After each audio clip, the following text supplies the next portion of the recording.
Yo, welcome to the Chuck and Mo podcast. Welcome. Your co-host Chuck, my boy Mo Your right boy here. Mo, y'all we out already here. know. 3 episodes in. Oh yeah, another day. Enjoying it so far. Man. How's the weather out there? It's been a nice journey. You say what? How's the weather out there? It's about 50. It's not cold. In the morning, it's a little cold, but throughout the days, it's mid to high 50s. It ain't too bad. It's definitely hoodie weather. Nothing crazy. Yeah, that's kind of how it is here. But I don't know if you heard the news. California is getting a little bit little tsunamis going on right now. We've been having. I didn't know about that. Oh yeah, a lot of rainy weather. A couple of places called a state of emergency. It's just it's something going on in the Pacific where it's like these little low storms or whatever. It's just blowing a lot of wind, a lot of rain, man. I live on base, so we got a lot of trampolines and gazebos out here flying around. Things about to be gone. Actually had one little jit come out looking for my kids. They was ring the doorbell. I was like, well, what's up? They was like, can Kyrie and Amari come out here and help me flip my trampoline? I was like, little boy. Wow. Y'all, it's not gonna be enough, dog. It's not gonna be enough. Not even. But it's cool. It's cool. It's supposed to last for like another week, but we should be back. Yeah, on y'all track. just make sure y'all stay safe, man. Stay safe out there for sure. So we got our weekly scripture today. Let's go ahead, give it to us. So I got Philippians 2:13. Okay. For God is working in you, giving you the desire and the power to do what pleases him. So a lot of people, especially in the Christian faith, we want to do what God wants, and we want to do what pleases God. We want to do, the will of God.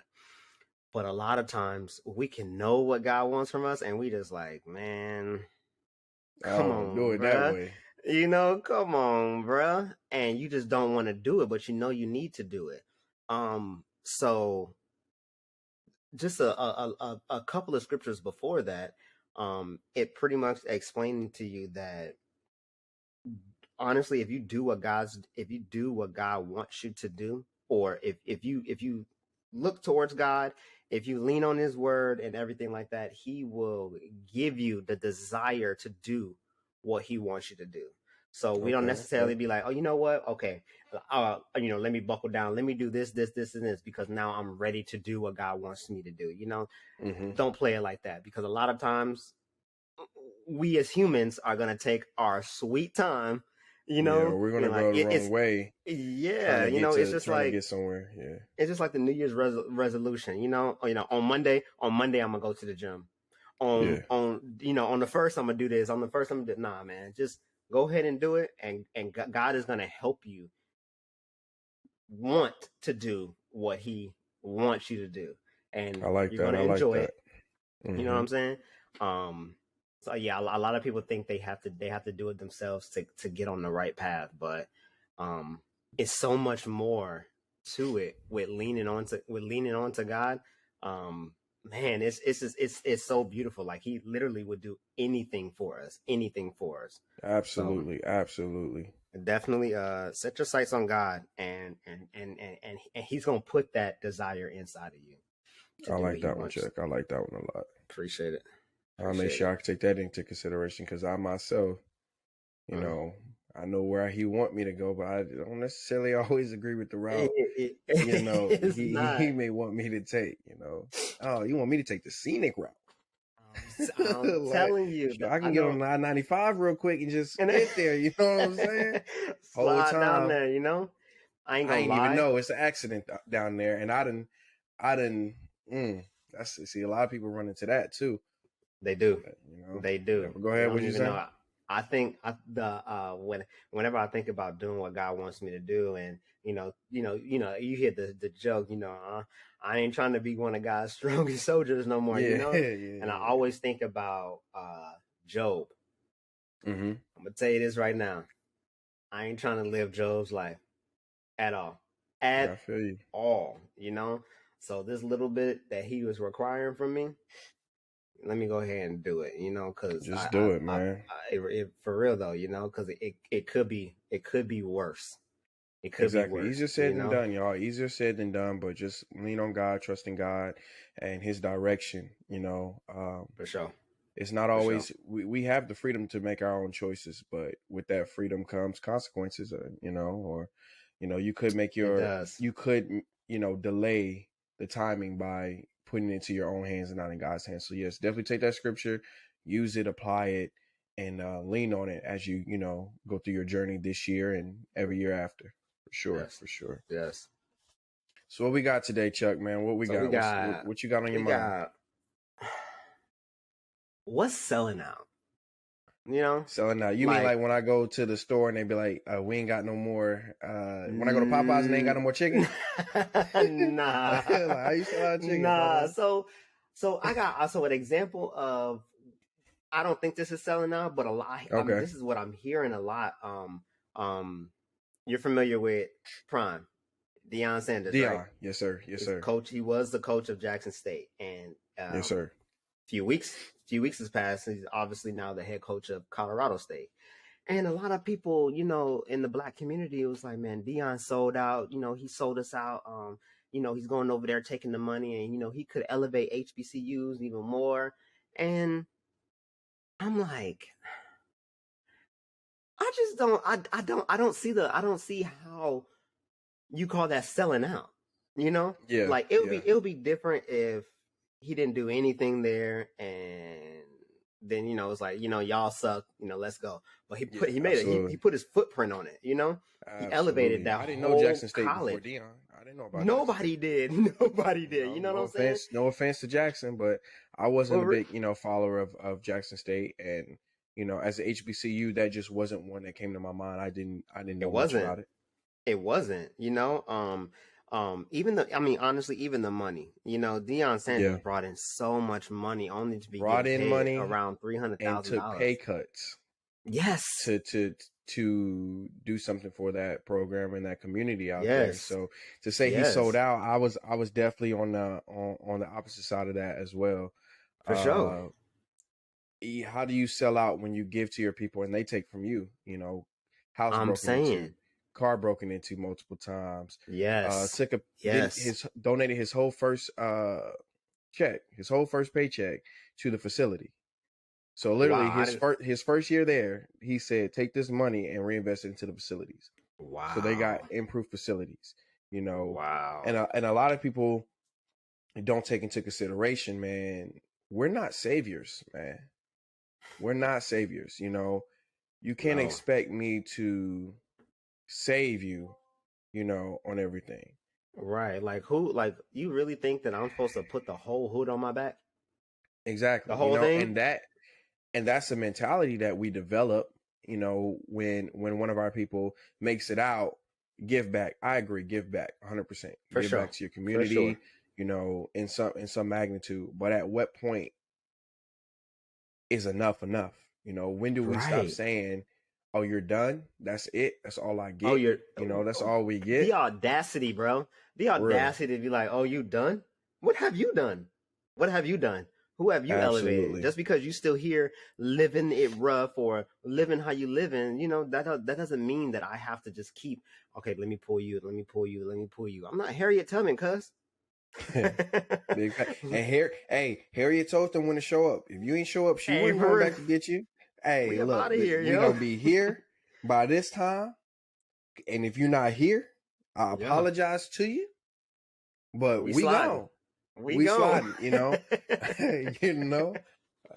But so I just I don't understand that. As far as how we think in the Black culture, like, do you think it's fair to quote unquote sell out for our personal gain? Explain. What do you mean? Like, oh, okay. Actually, as I said that, it clicked to me. Basically, okay. Deion, quote unquote, sold out for personal gain, money, opportunity. He took a better job. Sorry, 1 second. He took a better job, more pay, more exposure, not just for him, Yes. but for his son and for other kids in that camp at Jackson State that he brought I'm along with saying. him to Yes. a program that could offer more. You know what I mean? Yeah. And it's selfish, I think, as viewers to look at Deion and expect him to stay somewhere when he didn't have to go there in the first place. I think when people leave or when they're done, we overlook the fact that they didn't even have to go there in the first place. They didn't. They had to accept that offer. Exactly. He chose Jackson over a major institution at first, Mm-hmm. And he went there. He won 2 national championships? Or not national championships, excuse me. He won he won twice. Yeah. And he lost his last one. Right. He won his first 2 years, and this year I believe they lost. But basically changed the program over. So it completely, redid the program, and then, proceeded to leave, left people in position to continue that. Obviously, they're not Prime. They don't have that name. He changed the culture there. He left his left his stamp, and the coach that's coming from behind him, knows, hey, this is how Coach Prime ran this team. It was successful for us, so let's just keep going. Obviously they're gonna have to get different personnel because homeboy took a couple of players with him, but even looking at that, man, like you're talking about selling out, but we looking at these black players that's going over there with him, that's going to get a better opportunity because I mean, yeah, we had a couple of people looking at Jackson State obviously because of Prime now, but just thinking about the players that's his son is the NFL scouts as of right now. His son. Is that what? His son is the favorite to win the Heisman as of right now. If you go on ESPN and look at the Heisman favorites, his son is number 1. And he ain't even played. He ain't played yet. But just because of they would have never, obviously can't win at Jackson State, but like that exposure now he can grow his brand. He can grow, a lot of talent gets overlooked at HBCUs. And Prime did a good job of showing that there is talent there. He flipped the number 1 safety in the nation to go to Jackson State. And now it's I think people are looking at it as, man, Prime is gone, so now HBCUs are going to get overlooked. Well, you can't expect one man to make a change. You really can't. It takes all of us. Who's next? You really can't. That should be the question is, okay, thank you, Prime, for setting the blueprint. Yes. Who's next? Who's coming next to fulfill that and bring that awareness to HBCUs? If I'm looking at it and I'm someone like Prime, former player, and I want to prove that I can coach and all this stuff, and I want to get back to my people, what better example? You know what I mean? Then, okay, honestly, Prime did it. I don't have to stay forever. I don't. I can make a sacrifice, and I can come here and try and change this program and impact the life of those kids, because that's what's important. Not me and you, Chuck. How I view what happened at Jackson State and whether Prime sold out or whatever, our opinions don't matter. He changed the life of those kids. The kids. And you have not heard one kid complain. They're all grateful for that opportunity. I saw this video of I guess one of his students had did something.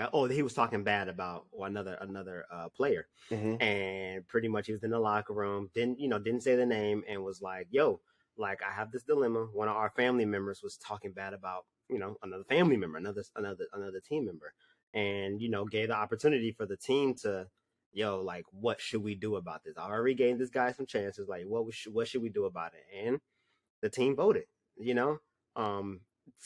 From what I saw, he was like, stand up if you say, yeah, let's keep him or whatever. From what I saw, it was like neck and neck. But overall, Coach Brown was just like, all right, bro, team voted. You out. And that's just and it's harsh, but it's just it speaks volumes to the kind of culture that he wants to keep there. Like, like we are family, and we don't. It's more than football, man. It's about your integrity as a man. Yes. I'm building men. That is what I love, man. That it's not just about sports. I want to instill in you some morals and some values, that you can take, because you hurt yourself. Football is gone. Football is gone, and what else do you have to give to the world, to give to yourself, so you can be valuable to the world after football, Mm-hmm. you know. So, and I love that. I love that so much. I love that so much about Prime is that it's more than just football. It's more than just football, Absolutely, regardless of his absolutely. status in the NFL, in the MLB. It doesn't matter. It's more than just sports. Exactly. With What can Coach I give Prime, back to these kids? You know, because right? football is going to be over at some point. You know, you're going to have a life outside of football, and that's with any sport. Yes. And a lot of these kids, you know, they grow up chasing a dream, and a lot of it is on the basis of a better lifestyle. But Yep. what are you creating within yourself to, you know, let's say you don't have the career you want, or you know your career's cut short, or even you have a successful career. Mm-hmm. Who are you outside of football? And I think Exactly. he did a good job of teaching that. So no, I don't think he sold out. Selling out is a topic that is like, I don't really want to It's call nobody a sellout, but it's right. certain things where it's just like, I understand why someone would consider a certain person a sellout. Yes. Yeah. Stephen A is often called a sellout. You know, a lot of people say, "Oh, well, who you portray and how you act on ESPN, and you know how you constantly attack, you know, black men." So it seems on Mm-hmm. First Take, you can't be for the brothers if you're getting up there and you're talking the way you're talking. Me Yeah. personally, I don't agree with everything he says. I don't. Yeah. I don't. But I also know him to not be a sellout. You know, I I think he's also genuine. know he's genuine, and sometimes, you know, he's an entertainer at the end of the day. That's So true. his job is to entertain. His job is to be a character. He's a character on Mm-hmm. First Take. TV personality. Exactly. Perfect. TV personality. But who he is as a man, I don't think No. it correlates. No. Do The I furthest thing from. believe he could dial it back? For sure, Yes. The but Kyrie thing that's went who too he far is. because, yeah, but if it comes to a point, Drake and Pusha T, Mm-hmm. the moment it came to a point of wanting to hurt people, it's too much. You Yeah. know, it's all rap beef, all that stuff. It's all fun and games until, nah, I want to put hands on you, you know? Mm-hmm. And that's what it got to. He did an interview, I don't know if it was with I Am Athlete or with Pivot, where he basically said it got to the point to where it was no fixing it with him and Kyrie. Like it got Really? to the point to where What people wanted happened? to fight. The I'm whole not familiar. Kyrie vaccination situation, and how he was coming at Kyrie, always saying Kyrie don't show up, Kyrie don't play, Kyrie this, Kyrie that, and it was literally 3 times a week, Kyrie. Mm-hmm. And people were like, okay, we understand how you feel, but now you're dragging it. You know what I mean? It's like Yeah. you're dragging a brother down, you know? State your opinion, state your case.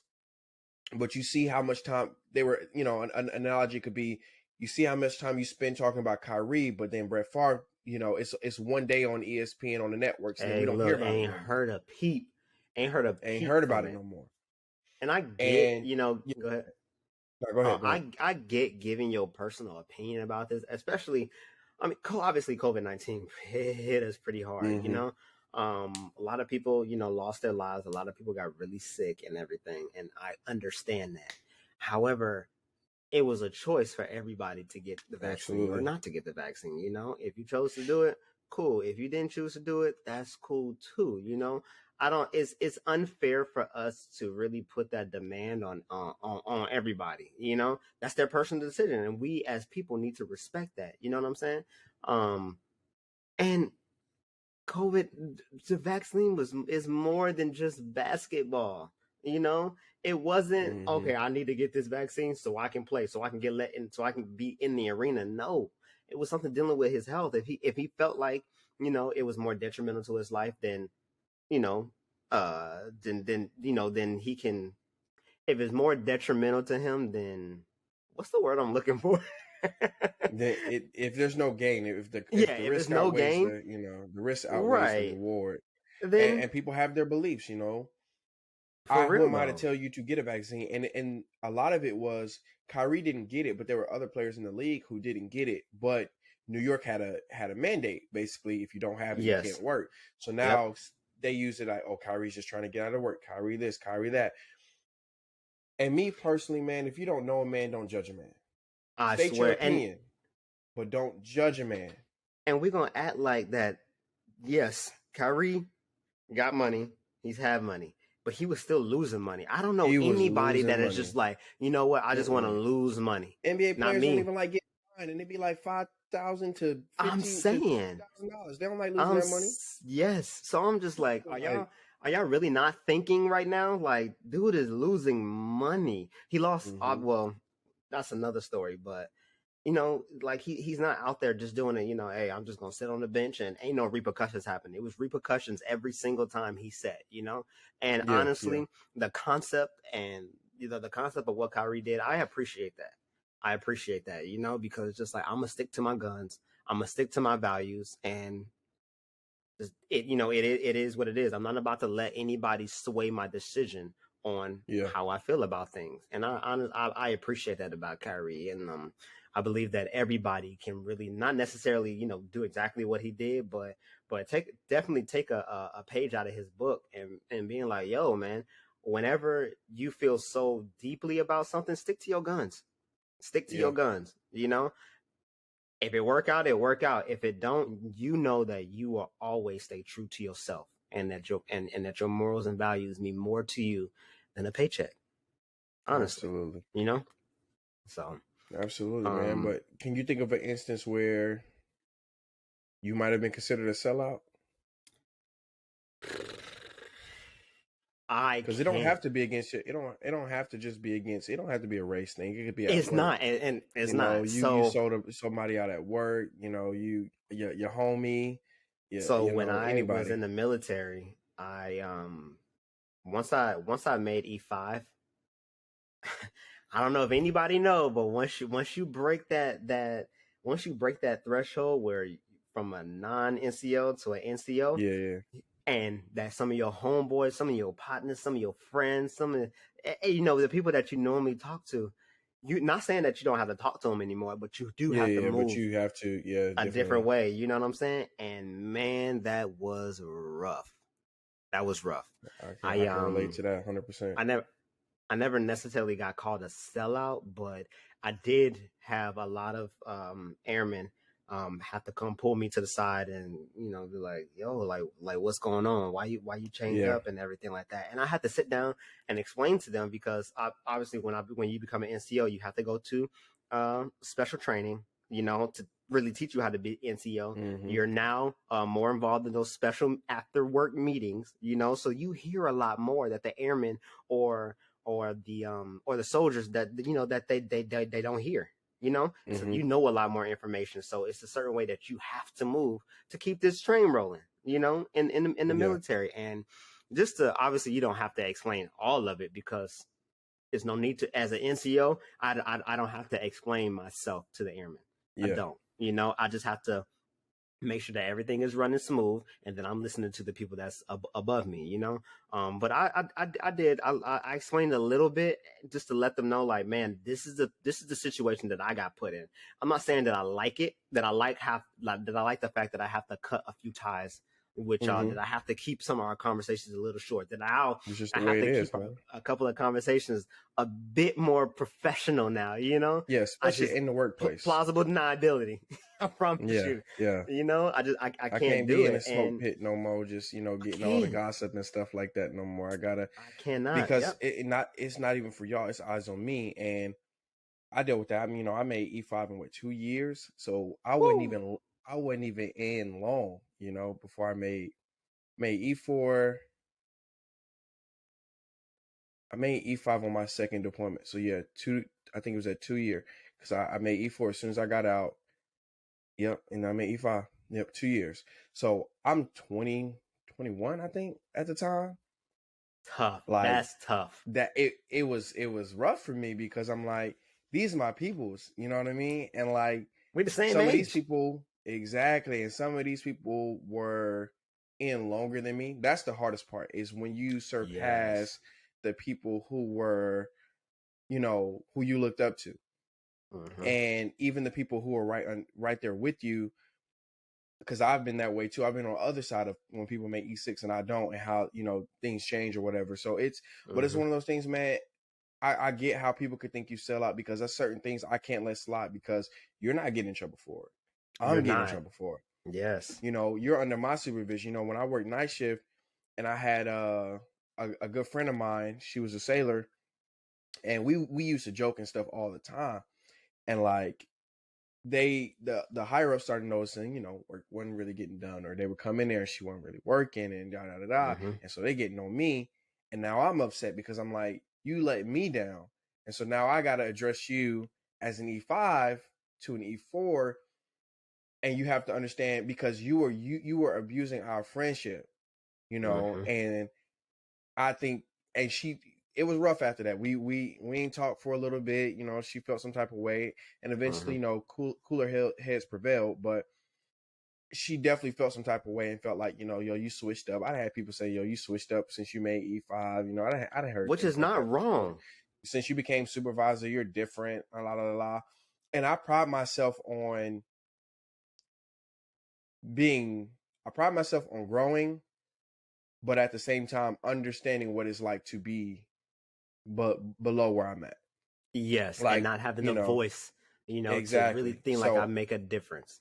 I speak, you know, that's one thing for me. You don't want to ever call me a sellout, because I'll stand up to the higher up to fight for my people. Hey, it had been plenty of times. It was like, yo, we need XYZ done, da da da, and we got four.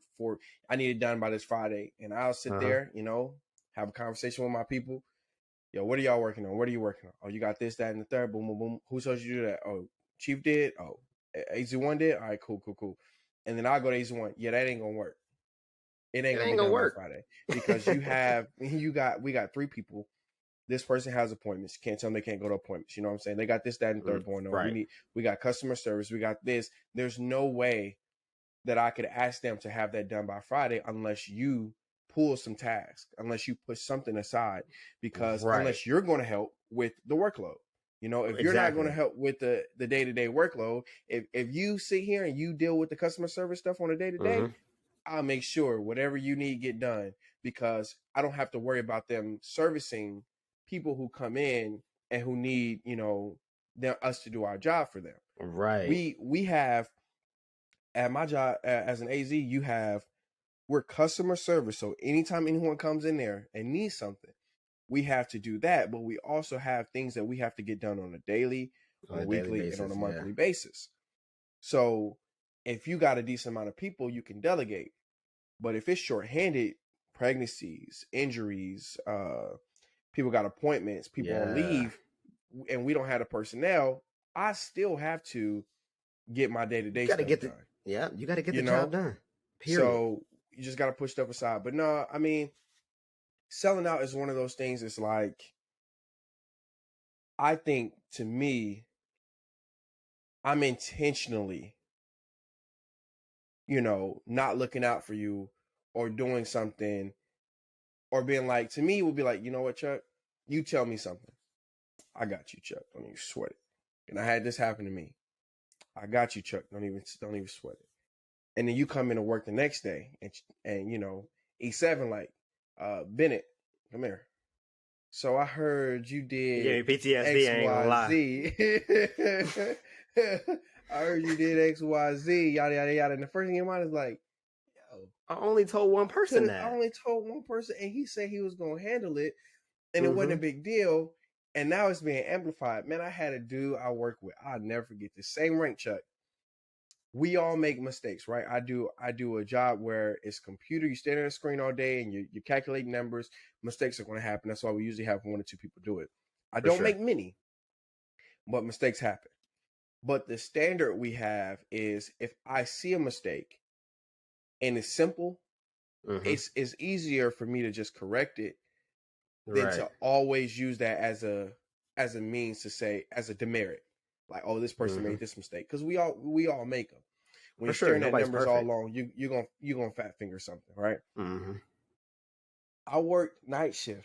This man would literally come in during day shift and look over everything I did, and every day literally every day for as long as it's lasted, he would find something.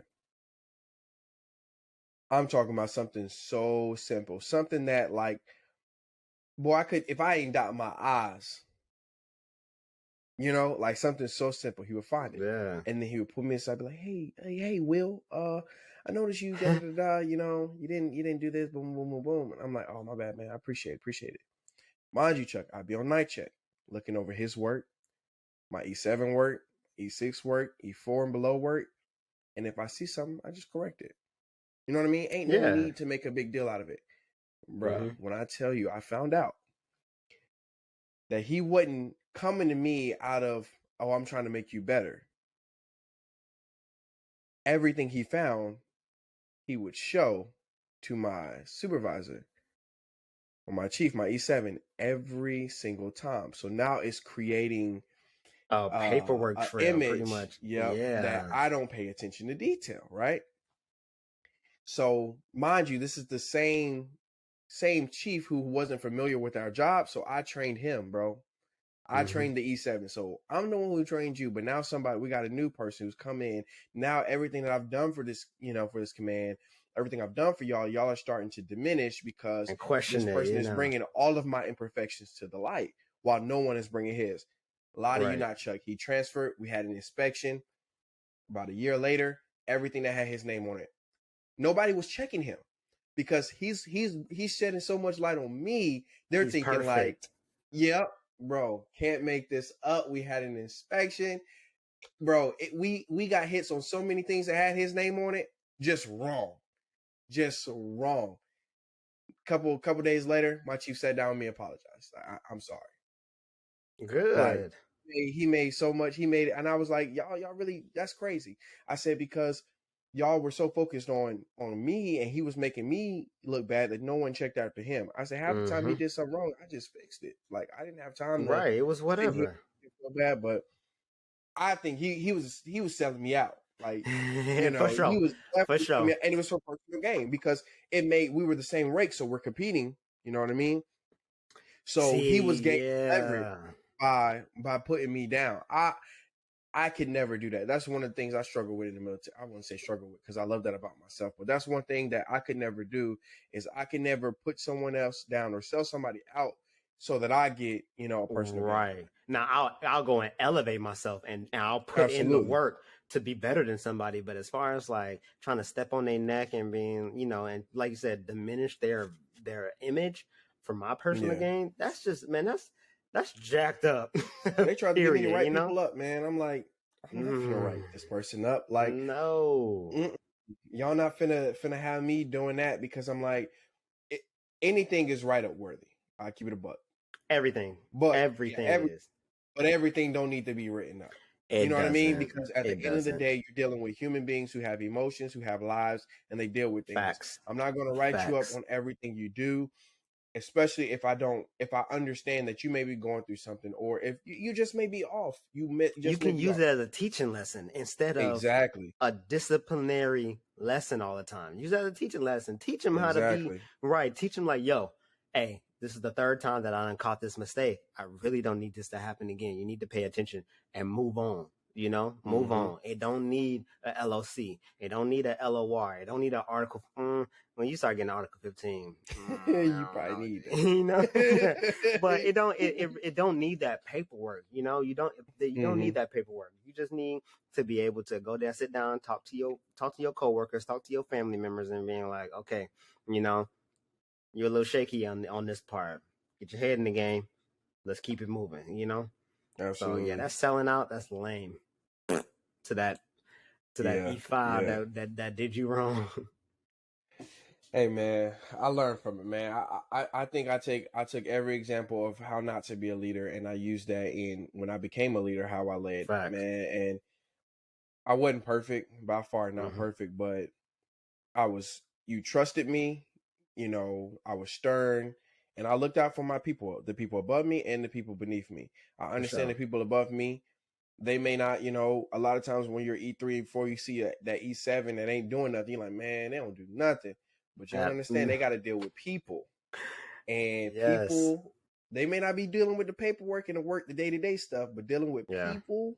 Yeah, man, it helped me because I was from E. I came in as an E3, so from E3 E4. Man, I would be like, man, what are y'all doing? Y'all ain't doing nothing. Y'all ain't doing this. Y'all ain't doing that. But as soon as I became an E5, I'm just like, okay. It's things that I don't know about. It's things that honestly the airmen shouldn't know about. They shouldn't, because you need to be focusing on the day to day. Because it's a lot. I'm gonna do my day to day stuff as I'm gonna do my NCO day to day, and they're gonna do their senior NCO day to day. But it's completely different. It's completely different. If we all did the same thing, it would be no need for a rank structure. Yeah, it would be honestly, So, dang, man. Okay. Dang. So, over the weekend, I believe maybe late last week, we got a story as my wife actually she went to this elementary school when she was younger. Man, did you hear about the 6-year-old boy that shot his teacher?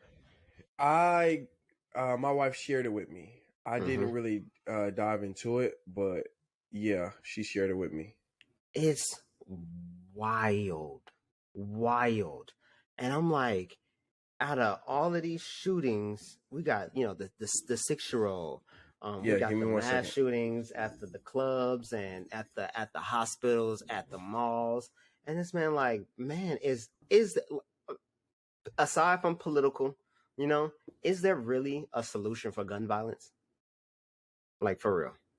Man, no. I mean, what is gun violence?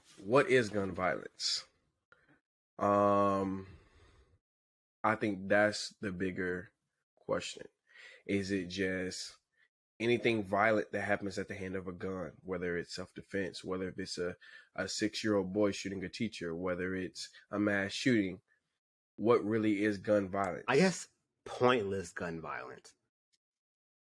Okay, but it's all the same, man. It's all the same. It is. But it's so broad, and that's why I think we'll never get over it, because the argument will be the amendment, for right sure, to bear arms. That's the number one argument. But then moving forward, it'll be, well, people who get guns illegally still gonna get guns illegally. Okay, that's another argument. And then now I'm not gonna have my gun legally to defend against these people that get illegal guns. Right? Cool. Most mass shootings happen with legal weapons, if not all. Anyway. So, and if you're right, the people who get it illegally are going to get it illegally, but they're doing it illegally. There are things in place for situations like that. If you obtain a gun illegally, one, if I own a gun illegally, right? Just by if I'm in the car with a gun that's unregistered, that's a crime, right? In itself. Yeah. So there's more repercussions to that. When you own it legally, because me personally, we own a weapon. So I understand the people who say, well, what about my protection? I don't think the issue is the people with unregistered weapons. I just don't think that's what the conversation is. When we talk about gun violence, we're talking about people who own weapons, who use them in the wrong capacity. Gun violence in the hood and, bad areas, gangs and things like that, that's been here for years. Yeah. For years. But I don't know. It's just one of those topics, man. I don't think gun violence will ever be solved. I don't think so. It's only in America, bro. That is the part that gets me the most. All the time. It's only here. It's not a worldwide thing. They have gun laws in other countries, but it's just senseless violence that takes place in America, gun or not. It's the lack of care for your fellow brother and sister. Lack of awareness, honestly. The lack of awareness, the lack of understanding, training on how to use a weapon, understanding the value of human life. It is all of those things that come into play that lead to gun violence. It's so many things that need to be addressed prior to us getting to gun violence. I mean, true. You know? True. Yes. It's like, man, like, it's so much. It's so much. It's so much. It's just like, man, first of all, how did a 6-year-old child, man, I don't even know, get that's a gun? Crazy. Not only get a gun, bring it to school and have the mental capability to shoot this lady. You know, it wasn't like it was in his book bag and he dropped his bag and gun went off, boom, she got fired. Nah, man, like this kid shot this lady, you know? And it's like, I don't know who taught him. What situation is he dealing with on a day-to-day? Outside of school. What is his life for him to be able to do that, whether he understood or did not understand? Well, the thing about it is he understood enough. And it was here. That's the crazy part about it. It's where I live. Yeah. You know what I mean? Yeah. Like, it's wild, bro. And it's just like, and it wasn't accidental. And that's the thing about it. It wasn't. So like you said, it's a lot of things that we need to address before we address the actual act of gun violence. It's like these video games, these commercials, these TV shows, the lack of awareness that parents are giving, you know? Even the video games, the video games used to be the number one thing. Grand Theft Auto, Call of Duty, it promotes violence, yada, yada, yada, yada, yada. Mm-hmm. Man, I ain't never played GTA and was like, man, I wonder what this would be like in real life. You know what I mean? I've never played Call of Duty. And part of that is my mental state of mind. Yeah. Different people are affected by different things based on their mental state of mind. Where I am mentally, what I deal with on a daily basis, that impacts how I perceive or how I receive information, whether it be visual, whether it be physical, or whether it be, written, how I, or heard. If I'm even killed and my mental health is tip top, or I'm on a good day, you could say something to me and it wouldn't bother me. But if I'm dealing with stuff, if I have unaddressed trauma as a child, or I'm in an uncomfortable situation, and you may say that same thing to me, and it could hit me totally different. We're totally different, and that's why I feel like gun violence will never change, because no one knows someone else's mind. I don't know your mind. You don't know my mind. Yeah. You can't predict. It can't be predicted. We're not robots. You can't study humans. You can study the psychological mind of someone, and you can grade. Okay, on a scale of 1 to 10, this person is more likely, right? We can grade it, but we can't make predictions. We can't look and say, okay, within 10 days, if this happens to him and this, then, and there's a firearm, he's going to blow. Right. And then that grading scale, that's if I'm getting help, Chuck.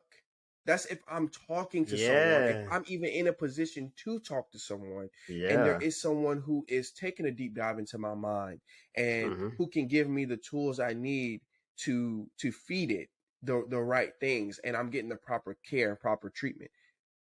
That ain't happening. Gun violence ain't gonna stop, because we can't make predictions.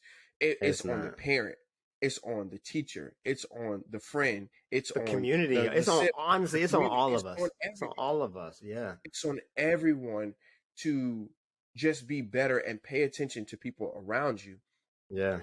And man, it's a lot can be changed with if we thought about how we taught people.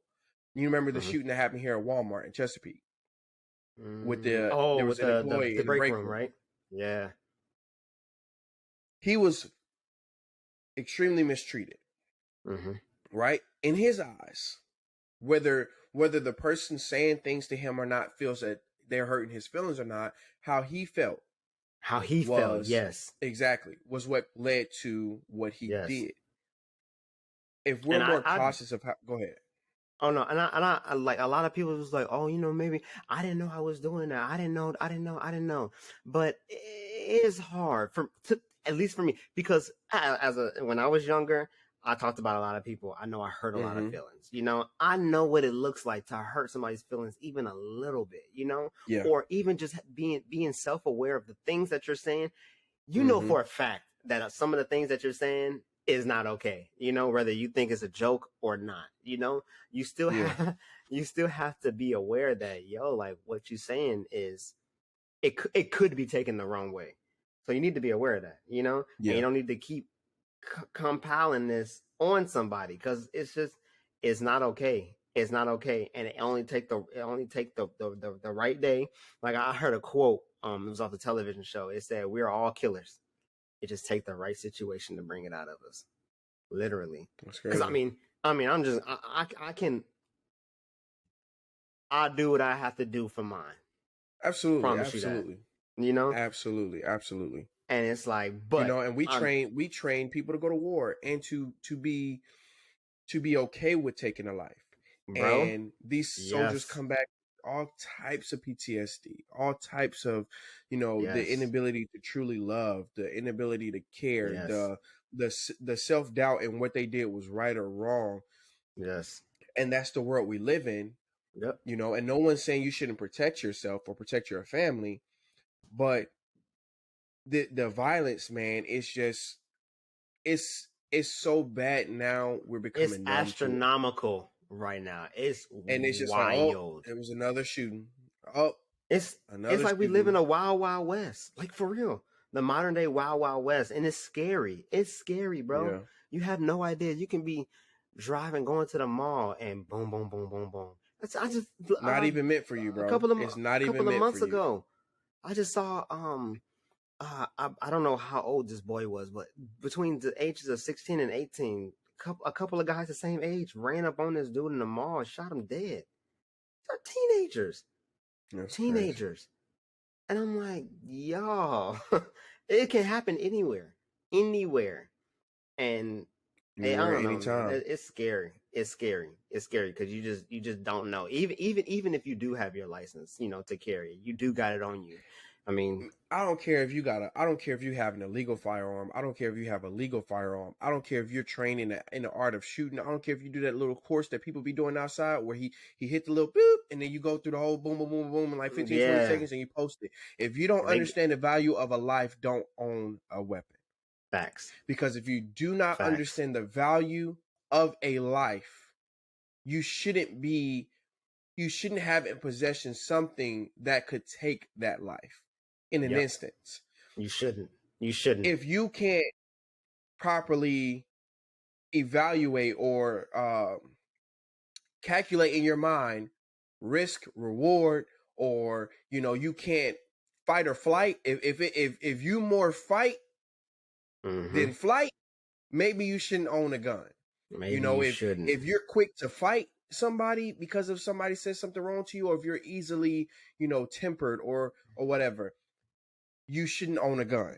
Yeah. Protect yourself. And what's crazy about that is I think about my previous job in the military. Mm-hmm. When I was at my first base, I was security for nuclear weapons, pretty much. Yeah. I knew the value of a life. However, I didn't know it well enough to have the authority I did with that weapon. Promise you I didn't. I had training on M4, M9, Mark 19, 240, 249, 203. I'm with it. I can shoot some guns, and I mean, at the base that I was at, we had the authorization all the way up from the president to take a life if it meant securing one of these weapons. And now that I think about it, that's so crazy, because right now, and even in the military, we're taught to don't even think twice. Yeah. Don't think twice. It's the protection of this item over this life. Granted, like you say, if you understand the values, you can really get into it. But but even to dial it back a little bit, and not just involve nuclear weapons, you can say like these police officers out there, Yeah. like, yes, they have a weapon, and they are authorized to use it, but it's like, how quick are you ready to draw that weapon? Yeah. How quick are you ready to take somebody's life, or even to injure somebody? Because you might not have the mindset to like, oh, I'm ready to boom kill this person. You just might want to injure him, but you can get shot in the arm and die. You know what I'm saying? Yeah. And a lot of You people have don't to take that really into consideration. When you're in jobs like that, and this is why we don't give a lot of people in jobs like that the credit that it takes to maintain a job like that. You have to constantly train. You have to constantly, facts, better yourself in that aspect of your job. Mm-hmm. I can't expect you as a police officer to risk your life and not be willing to protect your life at the same aspect, facts, right? Yes. But are you trying to de-escalate, or are you letting the situation stay where it's at, and whatever happens where it happens? You know what I mean? Right. How That goes back to willing that are you to understanding. de-escalate, or how willing are you to say, put my pride aside? And it's not just in police officers, it's just in any situation where there's violence or it could lead to something. How willing are you to put your pride aside when you know, okay, this can go one or two ways, Mm-hmm. right? How willing are we as humans to flight rather than fight? Everything doesn't have to be solved with aggression. Sometimes love will prevail. Mm-hmm. Understanding will prevail. You may lose your pride. You may, lose your sense of like, man, I really let this person get over on me, but Mm-hmm. that person's alive. Their You family are gets alive. to see them. Yeah. You're alive. Yeah. It's about that. And if you own a weapon and you have children in your house, I think it should go one or two ways.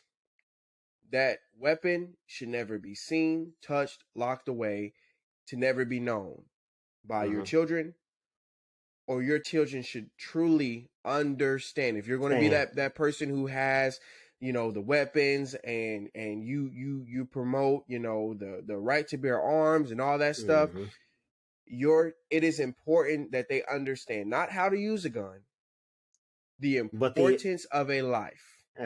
And even after everything that you said, the value of a life. If you sit, that was so good, Maurice. I'm not even gonna lie. If you sit there in that situation, when you're just thinking by yourself, if you really think about valuing a life, I think a lot of these decisions would be handled. They would be different. I think we don't on both ends.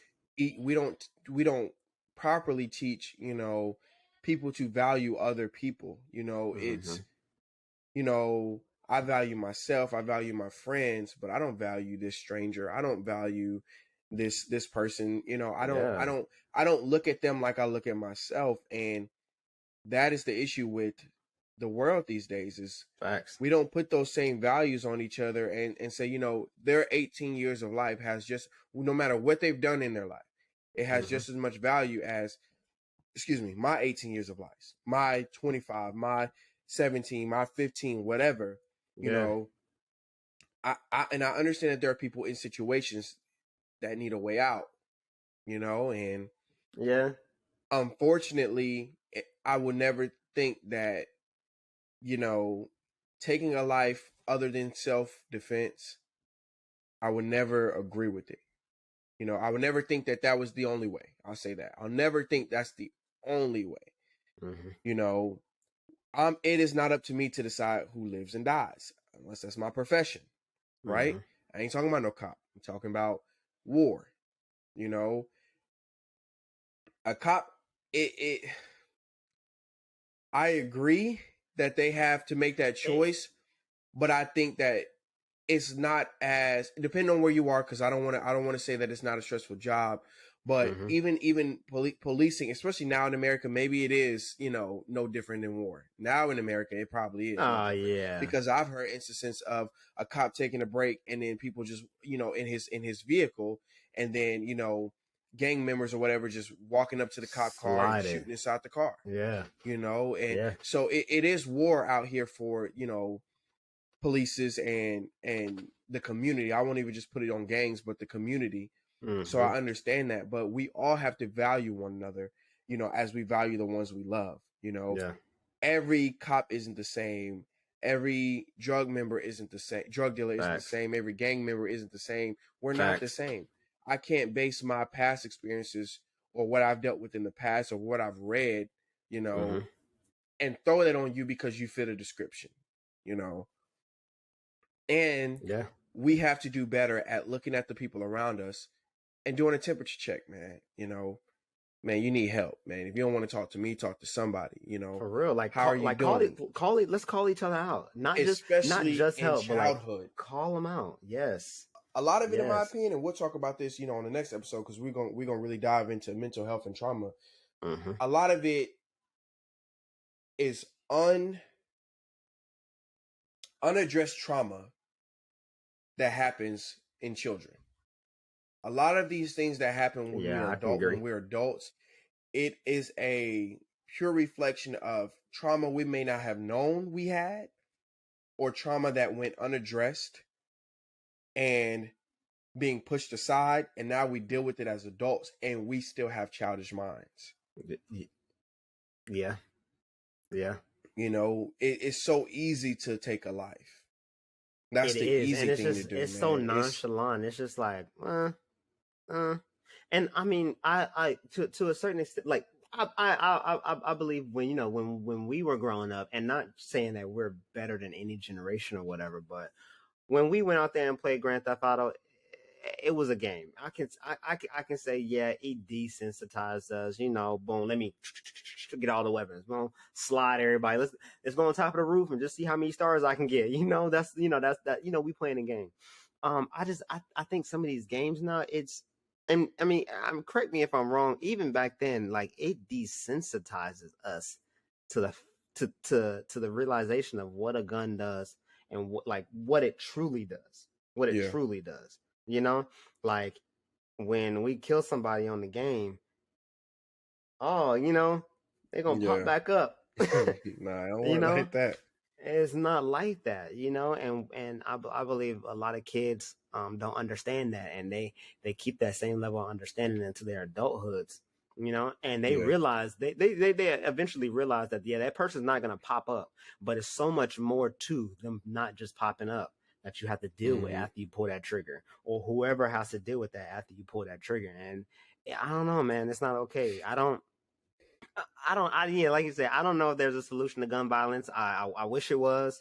I'm gonna continue to pray against it. Is exactly. I think the first step is teaching our children and our peers the value of life. That's the first step. That's the first step. The importance of a life. When you start there and you can truly say, hey, I know what is the cost of a life. Think about memories. Think about someone losing a child, someone losing a parent, someone losing a brother or sister. All of the grieving that comes with that. All of, anything that this person could have been, the years to come. What is the cost? Am I willing to pay the cost? And would I be willing for someone to take that from me if they felt it was cost worthy, or would I plead my case? Would you plead your case in death? Or would you just be content with it? If you believe that you would plead your case, you know what I mean? Why would someone else not have the right to do the same? And Facts. Also teaching your kids, if you're going to have weapons in the house, teach them, the power of a weapon, the value of a weapon, what it really is. And if we know our kids, man. Everybody know our kids. Everybody ain't meant to be around everything.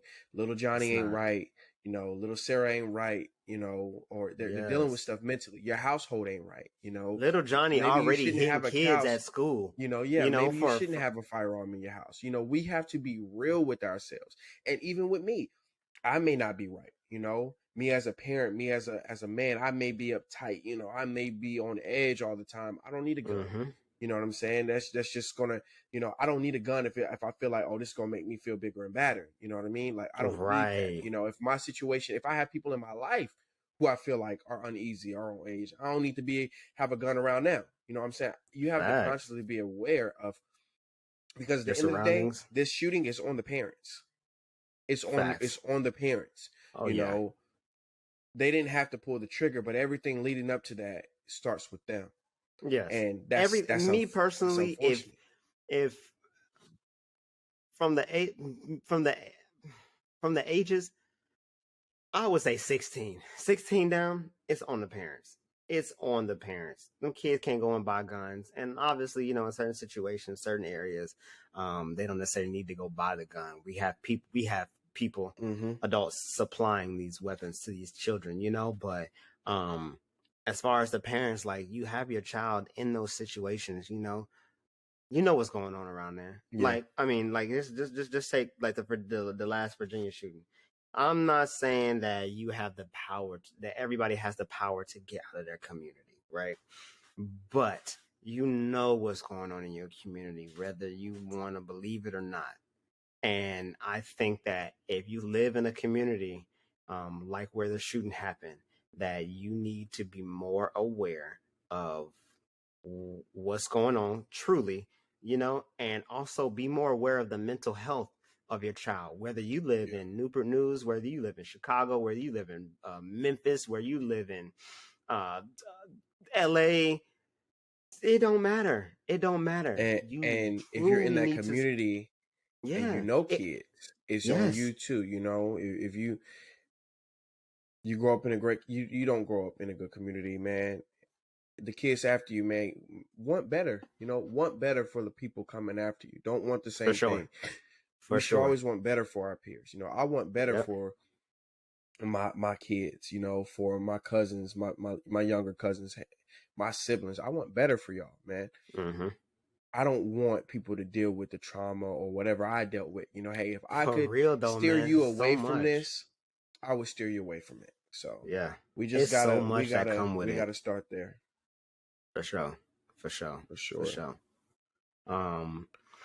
So thank God Damar Hamlin is out of the hospital. Yes. Seen him a couple times on social media. Mm-hmm. Thank you, America. Thank you to the world for lifting this man up in prayers like we did. Absolutely. And I'm calling on you guys again to do the same thing for Peyton Hillis. Peyton Hillis. Peyton, he is in ICU. I don't know his status currently as we speak, but he saved his kids from drowning in a pool, or I guess in the pool. I don't know the whole story. I know he saved his kids from drowning. But please, let's do him a favor, and lift this man up in prayer, and keep the same energy that we did for Damar. Honestly, I've been seeing a lot of videos on YouTube about different people passing out. I saw another kid. It looked like he was a middle school age, passed out right there on the court. Seen a couple of comedians. It was a compilation video. Seen a couple of comedians doing a stand up and boom, pass out. Seen a news reporter. She is on live. And then she just, and they like pretty much like, "Shorty, you okay?" And she's trying to explain herself, and they just like, okay.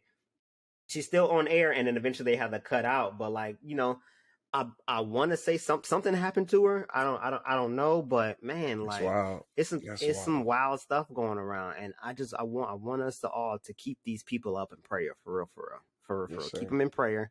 Send your prayers in, y'all. Send your prayers in. Yes, it's up to us to. If those people are not aware, if those people are not familiar with the God that I serve, it's up to us as Christians to lift those people up, to our God. Absolutely. And let him do his work. Let him do his thing, Yeah, man. So. Well, that's good, man. I'm glad Damar's, is doing better, and it was good to see, us rally, but let's not also get let's not also let this be what it takes for us to rally. You know, it doesn't always have to be Yes. something so, you know, disheartening or So detrimental. or detrimental to someone's life. So it doesn't have to be life or death for us to, It doesn't.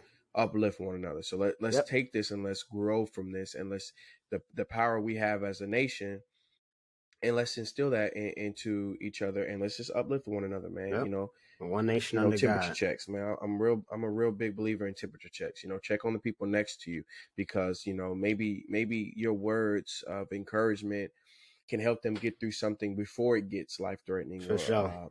And situations like that. But let's just keep extending that hand, that love, and let's just keep loving each other, man. Let's keep loving each other.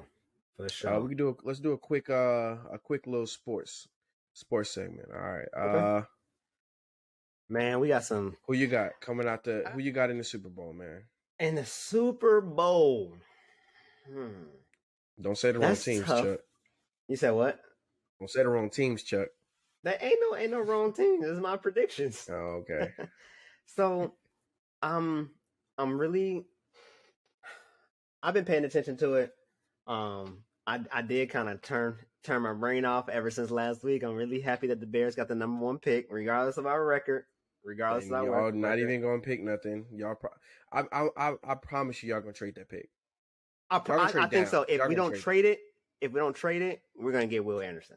I know that. That's what I believe too. I believe though. But so in the NFC, if Deebo Samuel can come back and be Deebo, Christian McCaffrey can come back and be CMC, I'm picking the 49ers to go to the Super Bowl over the Eagles, over the Vikings, definitely over the Bucks, definitely over the Cowboys, and we don't even need to talk about the Giants and the Seahawks. Oh, man, honestly, we just lost some subscribers right there, man. You talking about the Cowboys? Man, they ain't going like that. The thing about Cowboys, I respect the Cowboys as a team. I respect them because they've always been there. Well, at least in recent years, they've been there. They've always been. Well, they've always they're been only a team there to talk because you see it on your timeline because somebody has convinced you that it's their year. Jerry Jones is a TV personality the way he be. Where we at? I had a notebook around there, but for those people that watch Skip and Shannon, how about them Cowboys, man? Forget them Cowboys, honestly.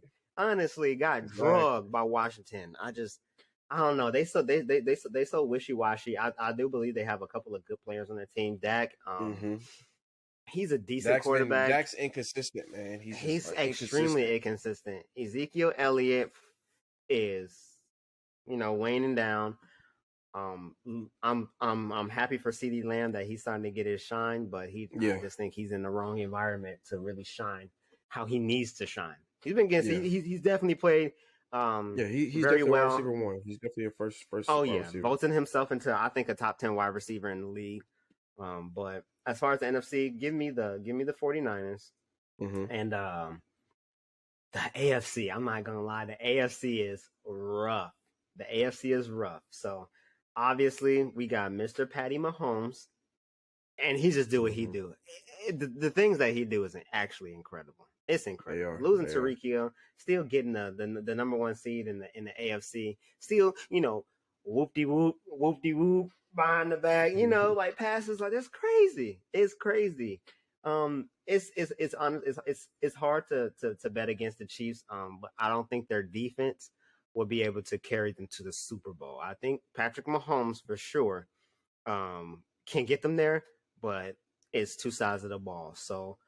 With that being said, I am going with a turnaround Bills team to make it to the Super Bowl behind Josh Allen and Stephon Diggs. I believe their defense is decent. I believe that they got a lot of injuries over there too. No, I agree. They 13-3 is definitely not easy to maintain, dealing with the injuries that they've had, dealing with some of the inconsistencies that they had. But I think last year with their defeat, also with Damar Hamlin and his situation, they have a lot They have a lot to propel themselves, for a deep playoff run. Deep playoff run. So I'm going with the Bills. I'm going with the Bills for the AFC. And overall, if I had to take Bills or 49ers, like I said, if everything go well, give me the 49ers to win it all this year behind Purdy, which is unprecedented. That they lost 3 quarters. They on their third string quarterback right now. And you got them winning the bowl. That's crazy. Hey, 13-4. You can't beat What's it. the most important position with Debo out for like 3 weeks What now? has been the most important position in the playoffs in the most recent years? Name me the last 3 Super Bowl winners. Last 3 Super Bowl winners? I don't know who won it last year. Joe Burrow, Patrick Mahomes.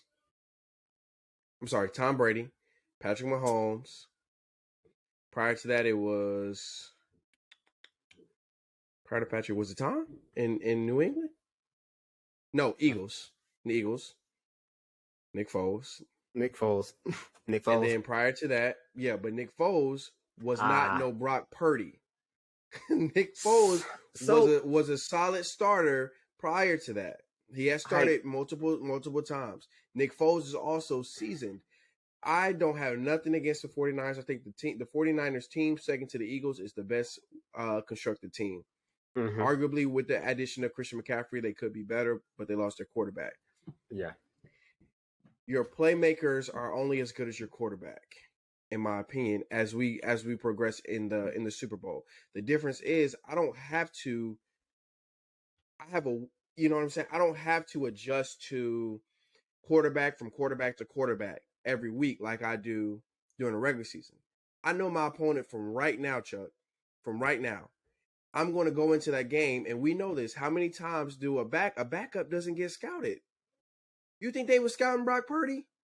Like, think about that. Do you think defenses that makes it better? That makes it better. No, because a backup job is okay. A backup's job when he comes in for a week or for a game, and we've seen many backups come in. Gardner Minshew is a good example. He came in as a backup, got a job in Jacksonville, and then played the whole season, and it wasn't horrible. But when you have to game plan for a quarterback, it changes it makes it harder for that quarterback. That's why there's starters and that's why there's backups. Your backups for a reason. Because when the game plan you're a backup to still win the game. You're on that team, whether you're a third string or a second string. They don't game plan. For instance, let's use it was Jimmy G, right? Jimmy G. When I say game plan, Chuck, I mean the intricacies of it. I mean, when Jimmy G looks left or yada, yada, yada, this is his favorite route. When they're in this formation, he has a tendency to throw this. When he reads this, when he shifts right, you catch him here. They're game planning his tendencies as a player. Okay. When you insert backups, they don't necessarily change their game plan for a backup, right? They're not going to say, okay, now let's take everything we just game plan about Jimmy G and let's focus on Brock Purdy. No, that's not how it works. It's all right. We're not going to scrap it. Now you're giving somebody a week to week to really put the pressure on Brock Purdy. That pressure at quarterback to me is the most underrated skill that quarterbacks have to have. It is pressure of making throws, making the right reads. You don't think that? Go ahead. Bro, in 9 games, 1,374 yards and 13 touchdowns.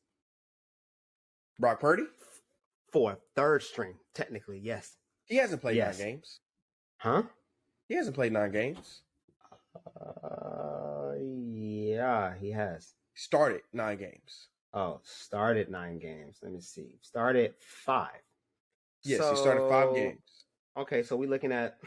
Bro, come on. Don't look at Brock. Don't look at Brock. Oh, no. Look at CMC. When did they get CMC? No, listen. Thank you. So, first game started. 2 touchdowns. Second, 2 touchdowns. 2 touchdowns. Not touchdowns, last game, yards. Touchdowns are anything. Bro. Okay, 210, 185, 217, 234, 284, 178. All And right, now you also have to know go that ahead. he's starting without his number one receiver for majority of the time where he started. That's cap. Debo got hurt 2 weeks ago. Debo's only been hurt for like 2 weeks. Christian McCaffrey's been there.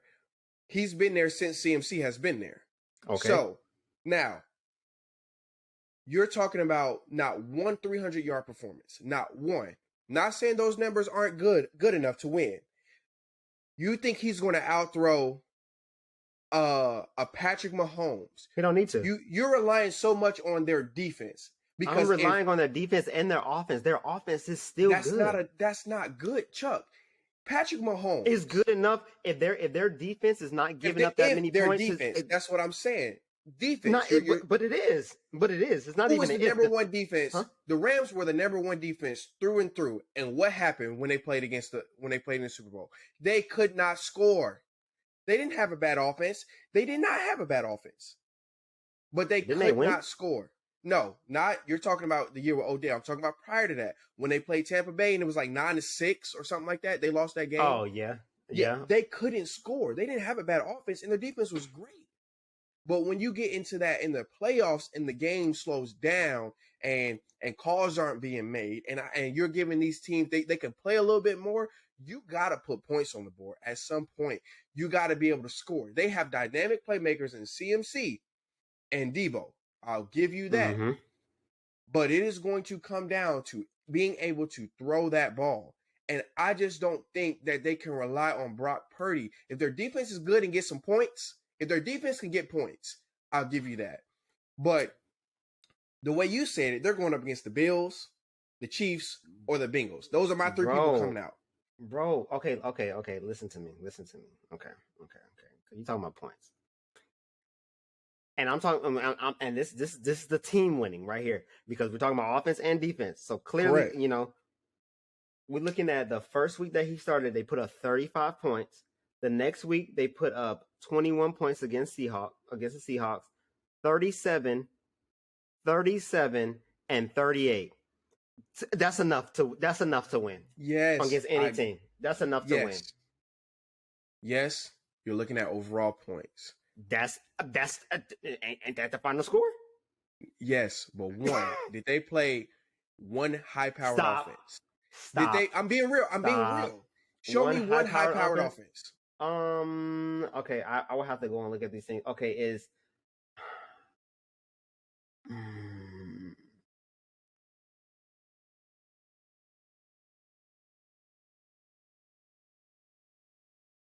it ain't looking good.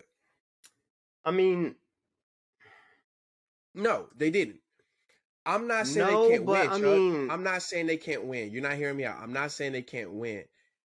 But can Patrick Mahomes be stopped? Yes or no? No. Can Joe Burrow be stopped? Yes or no? That's debatable. No. Joe Burrow can't be stopped. Joe Burrow can't be stopped. Can Josh Allen be stopped? Yes. No. They can't be stopped. Can they be slowed down? Absolutely. Okay. I'll give you that. Slow down, yes. That's what I'm saying. They can be slowed down. Slowing them down is still almost every time 300 yards. It's just maybe some picks in there, or maybe, it's not as explosive. Patrick Mahomes, when they lost to the Tampa Bay Buccaneers, mm-hmm. Do you see what the Bucs defense had to do to Mahomes? And the Buccaneers still barely won the game because their offense wasn't that good. Don't get me wrong. I'm not saying the Niners can't win, but I just think putting all that on your third string quarterback, I just don't think you can do it.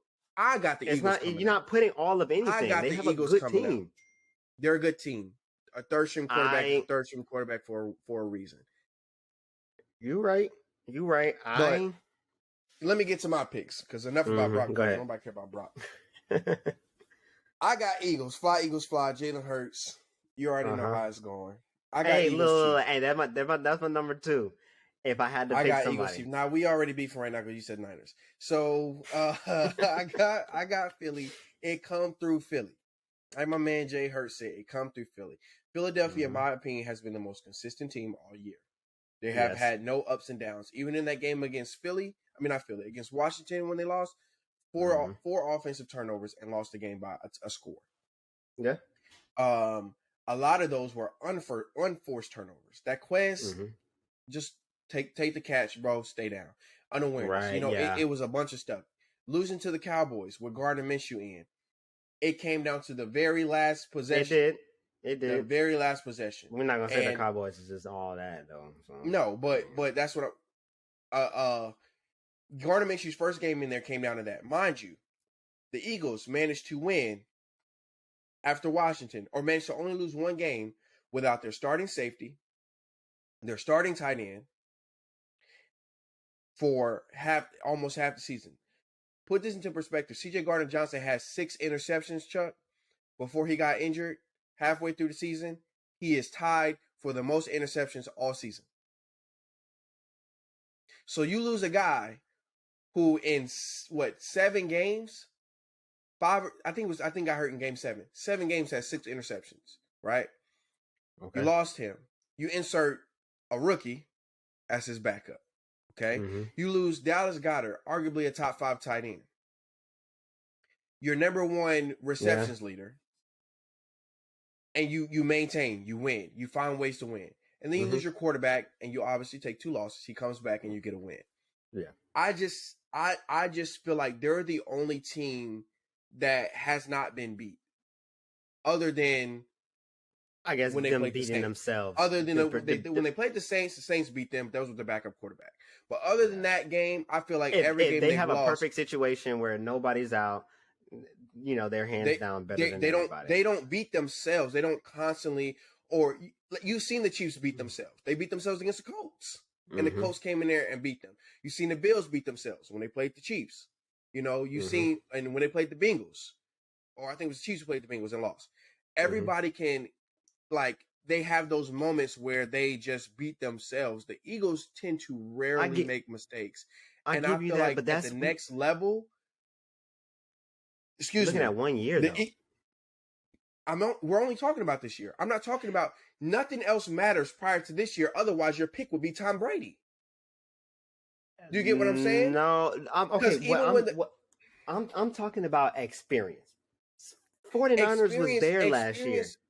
I get that, Chuck, but the Chiefs have been there since Patrick Mahomes has started, and they've won once, and they've had the best quarterback every single year, no debate. So experience, it means something, but I have never seen a team. You have never said experience matters when a team plays like this, and then loses. The Steelers, when they play like this, you saw the downshift at the very end of the year. Yeah. You saw the locker room recordings and Juju Corvette hopped in jet like that. You saw all this stuff. You saw all the foolery that could lead them to falter. You don't see that with this Eagles team, man. And experience, you're acting like the Eagles outside of their quarterback, they've all been here to the playoffs, except him and Devontae. They're 2 playmakers. Kelsey, their whole offensive line won it when they won it with Foles.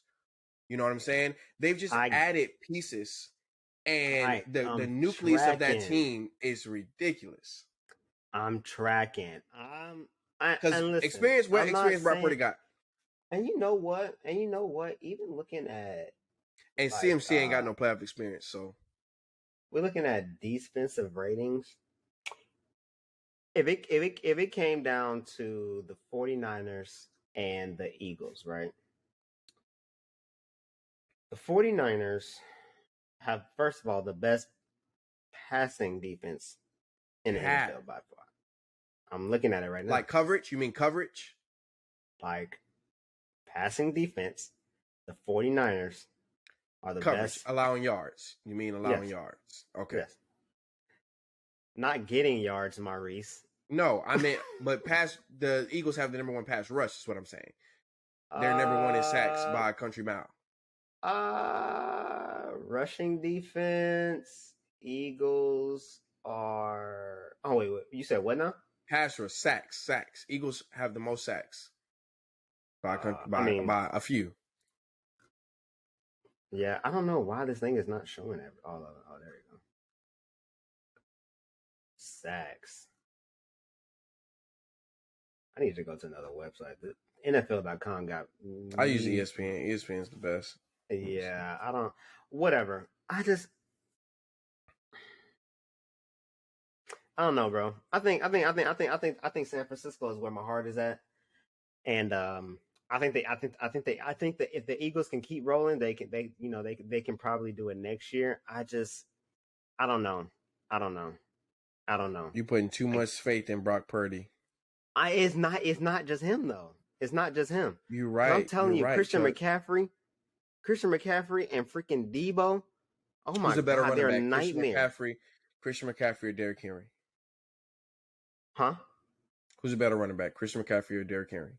Christian McCaffrey. And I love Derrick. I love Derrick Henry. Running back, not utility. Who's a better running back? You can't do that. No. I'm just asking. No, just answer that part. Just running the football. Who's the better? Derrick Henry, right? So you would say Derrick Henry running the ball, yes. Christian McCaffrey is a better receiving back by far. He's probably the number one in the league. He's the best utility back. So Christian McCaffrey is a receiver. If we're gonna keep it a buck, Christian McCaffrey is so good because of his ability to catch the ball, his ability to play make. Okay, is what makes him stand apart, right? Okay. We got two of them. We got Debo and Christian McCaffrey. Correct. You got Debo and CMC. That's wild. You have two playmakers who make plays. I'm gonna get on Debo in a minute, and I'll explain this to you. Mm-hmm. Who make plays from behind the line of scrimmage? Okay. Does that make sense? Your number two playmakers start behind the line of scrimmage. Most of the time when they're making these plays, because Debo ain't no go up and get it, ain't routing people up like that. Debo is not a deep threat. Debo is a run after catch.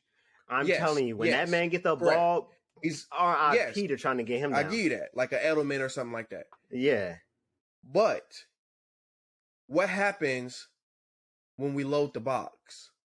What happens when we say, okay, we're going to make Brock Purdy beat us throwing the ball deep, right? Meaning you're going to have your one-on-ones with whoever your receivers are, right? But we're not going to let these guys get loose. Not saying that they're going to stop them, but we're going to slow down that aspect of your game completely in the playoffs. How are you supposed to do that? It's simple, Chuck. It's called game planning. When you're in the playoffs, everything is amplified. You have to understand they come in with a game plan. Bill Belichick is the perfect example of this. He says, I'm going to make your offense one-dimensional. If I'm going to come into this game and you are not going to run the ball, beat us throwing it. And sometimes it works, but the majority of the time, both sometimes of the playmakers can run and catch the ball. Correct. I mean, Chuck, they can throw the ball behind the line of scrimmage and get yards from that.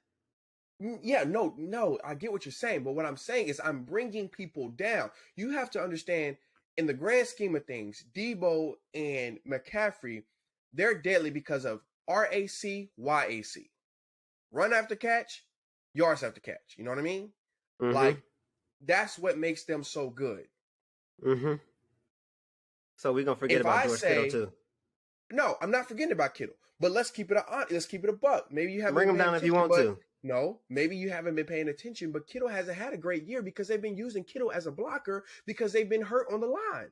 So Kittle hasn't been able to just be purely a receiving tight end like in previous years because they've needed him more to block. Does that make you get what I'm saying? So okay, I get that. I'm not taking nothing away from Kittle. Mm-hmm.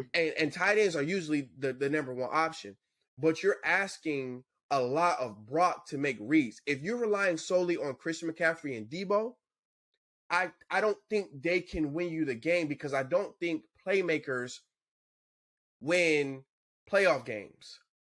I don't. I think it's the defense and the quarterback. I don't think people who, if we talk about Tom Brady, right? And all of Tom's greatness, Tom's greatness. Even with as great as Tom is, with these RAC and these YAC receivers, Tom Brady wins Super Bowls by 3 to 4 points. Facts. On average. Facts. So and he's a great quarterback with great decision makers. When they had Randy, wasn't like that. You get what I'm saying? He had that deep threat, so they were blowing. They could open it up. Mm-hmm. That is why I think. Look at Tyreek Hill and look at Kansas City. When Tampa Bay said, "Look, we're not we're not giving up these playmakers. We're not letting Tyreek be a playmaker. Mm-hmm. We're gonna get to you, and we're gonna make you have to read one-on-ones." But they're just like you said with Belichick. It's either you're gonna run the ball or you're gonna pass the ball. We have two of the best run pass dudes to probably ever play the game. Ball, Chuck? That's what I'm saying. If they say we're not going to let CMC run crazy, you're saying Brock Purdy is garbage. I'm not saying that, Chuck. I'm not saying he's garbage. But what I'm trying to get you to understand is a backup is a backup is a backup. There's a reason that there are backup quarterbacks that aren't starters. Nick Foles won the Super Bowl. Somebody better than him. Nick Foles won the Super Bowl, started for half a year, lost his job. Jimmy G had one great year, got benched. Jimmy G was a backup for Tom Brady, right? Mm-hmm. Came in for Tom, had a good year, went to Seattle, got benched. Not Seattle, went to San Fran, got benched. Right. You get what I'm saying? There's a reason these guys are backups. Part of it is consistency, it's pressure, it's a lot of things that go into being a backup. What they do in the offseason because they still have to compete for the job. A backup, honestly, what you want out of your backup is, can you win me a game? Brock Purdy has proven that he can. Correct. And who was the Cowboys' backup? What's his name? You see how Cooper you can't Rush. even think about it right now? Cooper Rush. But look, you see how you had to and Cooper played great. Did he or did he not? Cooper played decent, yeah.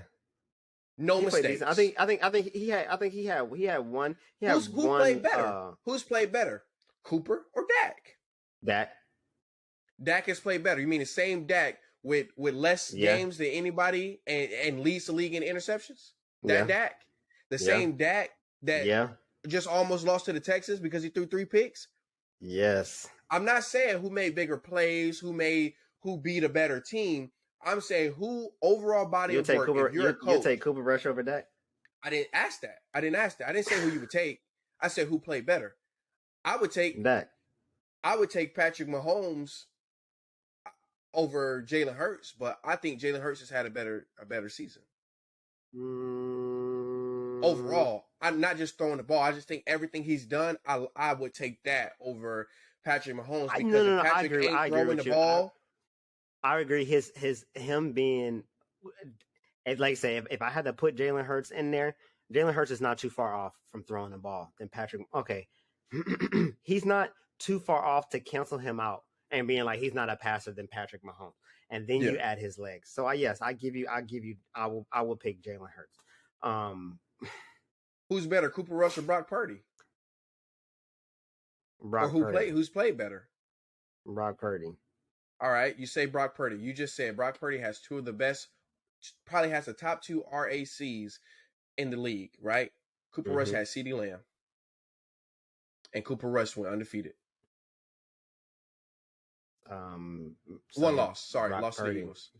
So did Brock Purdy. No, and actually Brock Purdy actually went undefeated. He had 1 L, but that was against Kansas City, but he had 4 completions, 9 attempts. So that was well after the game. But yeah, Brock Purdy is undefeated through 2 interceptions. Cooper Rush lost to the number 1 team in the league, so it don't really matter. Outside of that, I'm not knocking Brock. Brock has had a good year, but that's just like me saying Geno's a superstar. No. Geno broke the record. Don't even do that. Geno broke Russ's record. I'm not saying he's a superstar though. Yards, but you're basing off of circumstances. So what Brock Purdy is doing, do you think that Trey Lance would have done so much more better? Do you think Jimmy G would have let's look at some of because I got Brock Purdy. We can look at some of Jimmy G. Not Trey Lance. I'm gonna look up Jimmy G. We can look up some of his stuff. And I'm like, no, I'm gonna tell you why, because I think Jimmy G's experience would make them better. Jimmy G don't make mistakes. And I'm not saying Brock Purdy does. But that's one thing about Jimmy G. He's like Kirk Cousins. He don't really make many mistakes. Bro. Okay. But I'm pretty sure there would be no complaints if Jimmy G came back in that locker room and they said we're benching Brock Purdy. Bro. Nobody would be like, oh no, put Brock in. I don't know, man. Looking at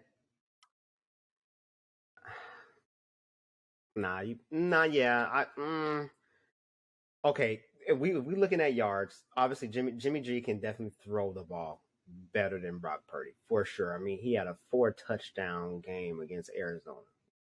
Great, you know, but he only got one game where he's over 300 yards.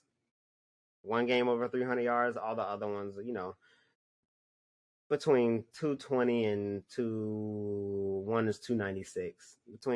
Roughly between 220 and 250 for real. That's the average. Brock Purdy is. I mean, he got a couple of games where, you know, he got one game that's under 2 games that's under 200, but the other one's between 217 and 284. I don't know, man. It's really not that far off. It's not that far off. So you can honestly flip the coin with Jimmy G and that's like saying the same thing Purdy. With Jalen Hurts and Gardner Minshew. No, it's not. That's completely different. Gardner Minshew's numbers. Jimmy G is not a fuck. I mean, a freaking savior. He's not Jalen Hurts. He's not. I'm not comparing Jimmy G to Jalen Hurts, but I'm talking about numbers specifically. If a team is good, the team is good. Playmakers are going to playmake. I'm not knocking that, Chuck. I'm not saying that doesn't constitute for winning games. I'm specifically saying in the playoffs, things change. The I agree with that. Were the best team. They were. No one would argue Golden State was a better team than Boston. No one would argue. Boston lost the finals. Yeah, because of lack of experience from their guy, the guy that they rely on. Their guy in the playoffs, you rely on your. They lost because of Jason Tatum. Like the lack of like. Okay, I'm not gonna lie. Bro. I won't say experience, but the lack of I just think he had a bad series because they slid everybody. If we want to talk about experience, he had a bad series. But that's what I'm saying. Like that was it. But experience also nerves. Turning the ball over, to me, a lot of it is nerves. Just a lot of like turnovers in basketball is nerves. Mm-hmm. It's not so much as like you're playing horrible, but it's your nerves, it's your decision making. It's not like being thinking. When you play basketball, you have to be instinctive. You know what I mean? I agree. Maybe them not being there. Look at how Tatum is playing now versus how he played that. Like now he's like, oh yeah, I done tasted it. Look at Kobe. It's not a different. He had one bad series though. But look at Kobe. Even when he lost to Boston, even after Kobe had won, when he lost to Boston in 2008, that comeback after getting beat and he won two in a row. That feeling that he had after getting beat, when he came back the next 2 seasons, he wasn't playing because he's experienced that. I think the way the Eagles got destroyed by the Bucks last year, when they went 9-7 and they played the Bucks, man, I think they are waiting, bro. They are like fuel. The Niners, I think they have that fuel, but I just don't think. It's the same thing. I believe the Niners are quarterback. How many times have you heard sportscasters say it's going to come down to can your quarterback win you the game? Facts. Quarterback for quarterback, 2-minute drive. There will not be one game if it's a 2-minute drive where they'll have an advantage. There won't be one game. I agree with that. So that's why I said I don't think that they can get it done, because if it comes down, unless their defense is shutting, you know what I'm saying? Like they out here shutting people down and not keeping it close, but usually in the playoffs, they're close games. They're usually one-score games. When it comes down to that 2-minute drives, can Brock get you there? Because the pressure is going to be on, and CMC and a 70-yard drive, a 75-yard drive under 2 minutes with 2 timeouts. That run after catch stuff in the open field, you can't afford that. You can't nickel. You know what I'm saying? You can't afford that. Now I gotta make my sideline throws. I gotta make my reads. I can't just be throwing it across. The whole field is going to shut. You can't use the whole field. You get what I'm saying? So now I'm going to have to show that I can push this ball down the field. And do we have the receivers to do that? I think Debo is a great receiver. I think Kittle is a great receiver. And I think CMC is a great a utility back. Mm-hmm. But these are guys that are injury prone. And these are guys that didn't get it done before. And I think Debo is fueled. But Debo's also coming off an injury, Chuck. He's going to be going fresh into a playoff game without playing. So he's done it before. Who did they play first? I'm about to look. They got the Vikings, don't they? The Niners? That's the number 2 team now. They probably got like the Seahawks, I believe. Probably the Seahawks. NFL playoffs. Wild card. Yep, they got Seattle. That's a dub. And then after that, they got Vikings, Giants. Giants. Vikings or Giants. And man, the scariest team is the Vikings. The Vikings. Huh? The scariest team is the Vikings. It's the scariest team. Yeah, the Vikings have proven that they are exposable, big time. Yes, but they've also proven that they can win any way possible. No lead is safe. They cannot run the ball for real. And the 49ers are the best pass defense in the league. You take Justin Jefferson out, just like whoever did. I don't remember who did it, and it's wraps for the Giants. I mean, for the Vikings. I'm telling you, as much as I love the Vikings, as much as I wish Justin Jefferson would have broke that record, because I'm telling you, man, that man got Mari greeting into the trash can. You know what I'm trying to say? He's doing it. I believe if they are able to take that one man away, which is been proven that is possible, the Vikings don't have a chance. Cool. Because they truly don't have a next man up. San Fran, Buffalo. I got Philly, Kansas City. I think that's what. Yeah. And I got Philly coming out storybook ending for Jalen Hurts. Everything he's going through, from Alabama to being benched to transferring to Oklahoma to getting the second round pick to coming in. I'm not even gonna lie. I got full circle, man. God is moving, and I feel that in Jalen Hurts. I feel like I respect that man more than I respect a lot of people, man. I've been following him. You know me. I second Alabama. That. You know what I mean? Roll Tide. So, I wish I had it. I wish I had one. I'm with you. I don't know what it is. I follow my gut a lot whenever I do my predictions. Trust me. I am with you. I don't disagree with literally anything you said about the Eagles. This is one of those. You just got the Niners. Niners are the most consistent. They're the.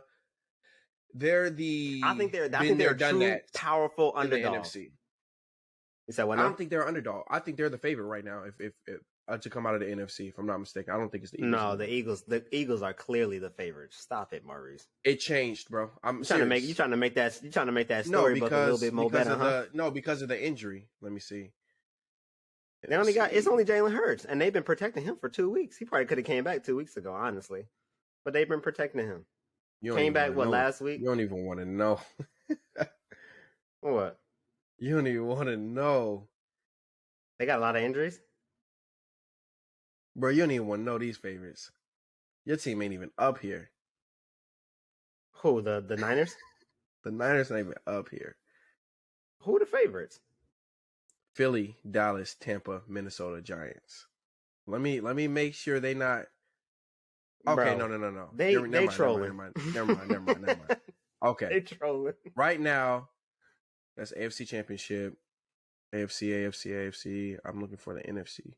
All right, NFC. It's the Eagles at plus 175 and San Fran right after that at plus 210.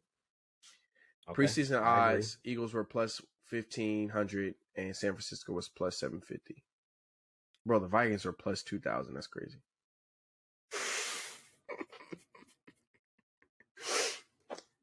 Yeah, but all right. I mean, I think it'll be good. But I'm looking forward to it. But I think all right, let's do a quick little. I think this would be a good playoff. A quick little NBA, man. You think LeBron going next year, man? Lakers started winning, but LeBron has said some things like he still don't feel like they can win, and he don't want to be playing. I believe Truly. And I'm for real, Lakers, y'all got 2 months after the season ends. 2 months. Make some changes. If y'all don't make any changes, LeBron James is gone. I don't care if Anthony Davis is healthy or not, because we've seen that when Anthony Davis is healthy, they can do it. They can also lose, but they can do it. But it's clearly you need more than 2 players to go and win a championship. And that's been proven year after year after year ever since LeBron went to Miami. You need more than 2 players to win a championship. You need decent role players, not just any role players. You need decent role players to win you a championship. Ray Allen was a decent role player, and he won LeBron James a championship. Regardless if you want to say it, you want to think it or not. That Cavs team, when Kyrie hit the shot, they had some good role players on that team to do what they had to do to get Kyrie and LeBron James the ball. If the Lakers do not give LeBron James some support, it is over with for the Lakers, and now I do think that they can, and it sucks because you don't want to waste 2 of LeBron's years. You don't. But the way that it's sitting right now is looking like the Lakers are going to have to waste 2 of LeBron's years, because Russell Westbrook is off the books. LeBron James can come back. Anthony Davis is still on the books, and they got a lot of money they can work with. They can bring in an actual superstar. Now, if Russell Westbrook worked out, I think things would be different for LA. If Russell Westbrook, it's looking better. Him coming off the bench, he's accepting a role. Schroeder stepping up, but can they maintain this though? I think they can. Okay. I really like what they've been doing. You got Lakers. You got Lakers making playoffs. I do. Playoffs or play-in? I got play-in. It depends. If how they going right now without AD, I can see them being in the. Let me 7 cases right now. Do. Hey, 10 cases. 10 cases, and you can have the points. No, I don't want the points. Nah, man. I think they can get the play in. If Anthony Davis come back, I think they can make the playoffs. Now, can they win it? I don't think they can win it. By just who they have right now. But I think they have a lot of work out for them. It's just it's a lot that's going into it, obviously, with Bronny and everything. It's a lot of work the Lakers have to think about. But overall, if I had to say LeBron James will be leaving or not, I would say he'll be leaving. I'll say he'll be leaving for sure. Cool. All right, give me your. What is it? We're a quarter of the way, almost halfway. Almost halfway. Almost halfway. Give me your halfway is probably like a couple weeks away. So give me your halfway. Give me 1 player in the East and 1 player in the West stand out. That's having like such a great year that you wouldn't have expected them to have a great year, or player in the East turn the corner. Player in the East, regardless of what kind of hate I was giving him last episode, Donovan Mitchell has clearly been the Eastern Conference Player MVP all year. Okay. All right. I give you that. Give me Donovan Mitchell. He's been playing phenomenal, and I didn't think he was going to be playing as good with Evan Mobley and Darius Garland there. He's been playing really good. I like the dynamic. He doesn't have to be a point. He doesn't have to worry about running the team. He can just go out there and be a bucket getter. He doesn't. He doesn't. 4 in the East. Literally 3 games he can be number 1. Then I already gave it up. In the West, it's clearly Nikola Jokic. Like, that man is crazy. So you think but what's different than what he's always done? So Nikola Jokic. So I on obviously Undisputed that I was watching. They gave this one stat when Nikola Jokic has the most touches with the ball, but he only has the ball for like a second, maybe 3, between 1 second and 3 seconds, because he gets the ball. If he can't score, he's dishing. And he's able to keep the ball moving, and that is big for Denver's success. Denver got the number 1 seed right now. I agree. If Denver was to make a trade and get rid of Jamal Murray, and or Michael Porter Jr. and bring somebody in that is a little bit more consistent, either a point guard or what Michael Porter, he plays small forward. Denver will hands down be winning the championship this year. Me personally.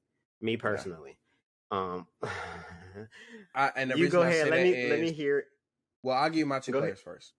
In the East, I'll do West first. In the West, I got Shai Gilgeous-Alexander. Shai's averaging 31 points a game. And that OKC team, without their rookie standout that everybody was looking forward to seeing, they've upset a lot of people, and they're winning games they should not be winning. And I think they're showing a lot of promise. That's how they play. With him and Josh. That's how they play. Because it's just like Houston. I believe that OKC and Houston, they play playground basketball. I don't think them guys would be like, you know what, we going for a playoff run. I believe that we are professionals that are about to get paid a lot of money to go play ball. Let's get in this gym and let's open gym hoop. They just obviously there is no defense for that. There is no defense for it. You know what I'm saying? And they make some shots, man. Even contested shots, they just having fun. But that's my guy in the West. And in the East, I'm gonna go with the rookie Paolo, man. Paolo has come in the league, and he looked like he belonged, bro. He's here to stay. He's here to stay. He comes in, and that team, the team is obviously not constructed enough to win, a multitude of games. But he is single-handedly coming out and putting up 20 burgers. I wouldn't say single-handedly. No, I'm saying him personally. He's coming out and putting up 20 points on average as a rookie, 25 and I think around it's 20, it's 21, 6 and 3. Yeah. 21, 6 and 3. 21, 6 rebounds and 3 assists I'm pretty sure he's shooting in the 40s. Let me see. He is shooting 43. So shooting 43% from the field. And just like I think as a rookie, I'm not gonna gas him up like he's an MVP candidate. No, as a rookie, he's doing fantastic. And he's doing fantastic as a rookie. He's doing fantastic. He's literally coming in and proving why he was the number one pick. And there's no I'm so glad that he is actually being a number one pick that we want to play good, because it's been crazy. These number one picks have just been injured, or we not actually seeing it. But they're not developing. They're not developing until later in their careers. They're not. But those are my two guys. I'm anxious to see if they're gonna give him some help though in Orlando for sure. I think he can get some. I think they're gonna get another pick, probably top 10. So they'll get him some help that way, and then I think he's somebody that people would want to play with. Yeah. I don't know if they get a major because it's Orlando and Orlando's a nice place, so it's hot, warm weather, so he could probably get some help for sure. Mo Bamba's been playing better. He's looking Wagner. good. Yeah, Franz has been certified bucket. Getting his too. So I think that's a team. Them, the Thunder, the Grizzlies, the Timberwolves, those young teams. I think those teams are moving towards making the playoffs and being there. I don't know if they're ready to win yet. I don't think I think they're probably 3-4 years away. Most of those. I think you think Memphis the Grizzlies are that far away? I think Memphis is 2 years. Because I think they're 2 years away. I think their window is now, but I think the max of their window is 2 years. I don't think they'll ever get to that window. And here's I'm gonna explain. After this, I think last year was their window. And I think if Ja didn't get hurt, they would have won it over Golden State. I don't think they would have won Golden State. The thing, but I think they would have beat Golden State for sure. Yes. Now, this year, those guys, obviously you can't keep Desmond Bane, and you can't keep what's the demon looking guy? What's the other guy? I don't know. The other guy. Not Desmond Bane. It's the guy with the braids. I'm not talking about Ja Morant. You got dreads. My goodness. I feel like I know basketball. Don't I know basketball, guys. I promise you I do. I can't get this man. Dillon Brooks. Oh, Dillon Brooks. they're not going to be able to keep those guys. Those guys are not superstars, but they are very, very, very good role players. Because they just lost to the Knicks. No, that was Dallas. Dallas just ran into that. Dallas lost Jalen Brunson. And so now, like they these guys that are like that, they're going to go get money. They're going to go get paid. They're going to. You know what I mean? Because they can't guarantee. Like, I believe Fred VanVleet, if Toronto wasn't paying him, he would have left too. You know what I'm saying? Like, you got to get your money, man. So you're right. I think Memphis, Jaren Jackson and I don't think Memphis Adams, is a. They're not dangerous. I don't think. I think Denver. As good as their record is, I don't think Denver can win the way with that, because outside of Jokic, right now? Outside of Jokic, their other two stars are too inconsistent.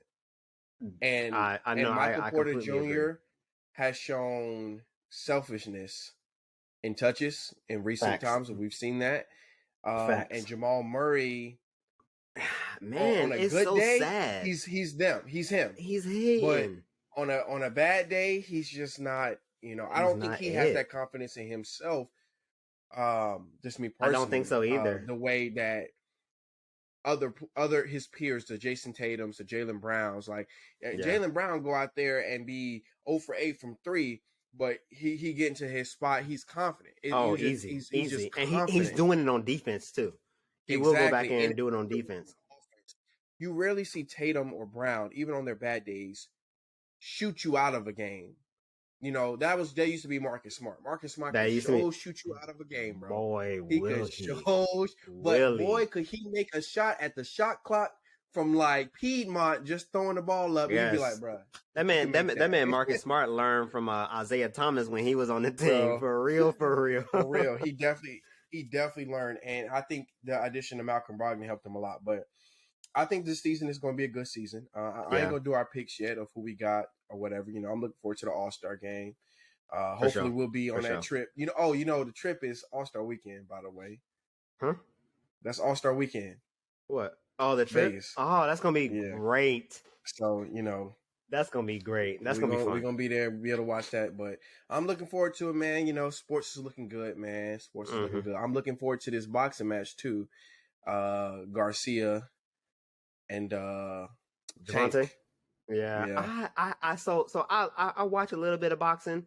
I think it's a little bit boring for me. I actually, not only looking at the highlights, I'm gonna look at this little man Gervonta because I've been looking at some of these hooks he's been throwing, and that man is certified dangerous. Yes, certified dangerous. I think, and looking at his post game interviews, he's very humble, but he's very confident. I think he's on the verge of being the next Floyd Mayweather. I give him that. I will give him that. He doesn't play with I think he's the Floyd Mayweather. If he continues to do what he's doing, he's Floyd Mayweather 2.0. He is exactly what we want Floyd Mayweather to be. We want to see those people knocking people out and not just the defense, and everything like that. We want somebody to go out there and really get in the dirt like Gervonta is doing. So like I said, I don't watch it as much just by looking at the highlights. I'm gonna start paying attention a lot more because I think this young man, he's next up. He's next up for sure. Cool, man. Well, I think that pretty much does it for this one, man. This was a good little episode, man. I hope y'all enjoyed it. If you're watching this on YouTube, like, comment, subscribe, leave a comment, man, and let us know how you feel about any of the topics or anything you would like us to talk about. We are open to any suggestions and talking about any topics, within reason. Right, within reason. But also follow us on Spotify, Apple Music, whatever you listen to your podcast on, and share this with somebody. The main thing is just share this with somebody. Yes. If you watch it and you enjoy it, share with a friend, a family member, a coworker, and so we can get that exposure, and we can reach more people. Right. But that's all I got, Chuck. Again, let's keep Peyton Hillis in our prayers. Yes, absolutely. Keep lifting him up. Keep lifting his family up. Also, my sister, she had a 5th grade teacher at her school. She died yesterday in a car accident, and her daughter's in critical condition. So I ask that you lift her and her family up as well. It's not easy to lose a family member like that, especially so suddenly. Also pray for not only that family, but pray for those students, those 5th grade students, because they had no idea what's going on right now. This might be their first encounter with death. So please lift those guys up, lift those guys and girls up in prayer. Keep doing what you're doing. Keep doing what you're doing. If you haven't heard it, I'm proud of you. I love you. Just keep doing what you're doing. Stay humble. Keep your ears and your mind open for just anything positive. Be positive. Please continue to be positive. Wherever you go, whether it's at work, at school, anywhere, just be positive. Just know that the moment that you opened your eyes this morning, the moment that you took another breath was a blessing. And it's the moment that not everybody got to experience. Don't take it for granted, y'all. Please don't. Value life. Please don't. That's the number one lesson from this. Oh my God, that was so great. I understand the value of life. And if you do know it, continue to learn. But if you don't, please dig deep and start to learn that value of a life, and teach your children, teach your mom, teach your dad, teach your grandma, teach everybody in your family, those around you, the value of a life. And I believe that would propel us to be better human beings overall. So blessings, peace, and love from your boy Chuck. Y'all take care. Till next time.